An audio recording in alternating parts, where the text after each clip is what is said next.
নমস্কার। এসএসসি 2016 প্যানেলের যোগ্য চাকরিহারাদের পক্ষে আমি সুমন বিশ্বাস। আমাদের যারা যোগ্য শিক্ষাকর্মী গ্রুপ সি গ্রুপ ডি আপনারা যারা আছেন এবং শ্রদ্ধেয় যোগ্য শিক্ষক শিক্ষিকা, আমরা করুণাময়ী আনন্দলোক হাসপাতাল সেখানে আমরা প্রত্যেকে জড়ো হব এবং বেলা 12টার সময় আমরা মিছিল করে স্কুল সার্ভিস কমিশনের যে অফিস সেই অফিসের দিকে অগ্রসর হব।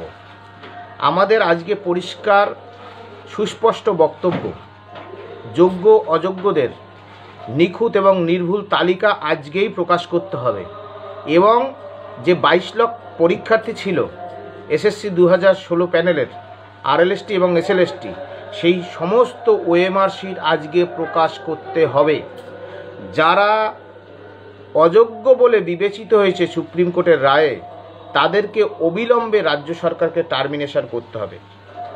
সেই দাবি যতক্ষণ না পর্যন্ত আমাদের মিটবে, শ্রদ্ধেয় শিক্ষাকর্মীদের উদ্দেশ্যে এবং শিক্ষক শিক্ষিকা তাদেরকে আহ্বান জানাচ্ছি, আপনারা কোনো অবস্থাতেই আজকের আচার্য সদনের সামনে যে অবস্থান আন্দোলন, সেই অবস্থান আন্দোলন থেকে বাড়ি ফিরে যাবেন না।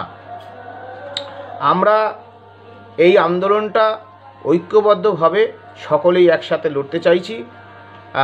সুতরাং আপনাদের কাছে এই আবেদনটুকুই রইল, আনন্দলোক হাসপাতাল করুণাময়ীর যেখানে মোড়ের কাছাকাছি সেখানে আপনারা প্রত্যেকে জড়ো হন। আমরা আসছি, যোগ্যরা জিতবে। এই যে যোগ্য তালিকা এবং মিরর ইমেজের কপি, এই কপি নিয়েই আমরা সুপ্রিম কোর্টের রায় রিভিউ করলে প্রত্যেক যোগ্যের চাকরি বেঁচে যাবে।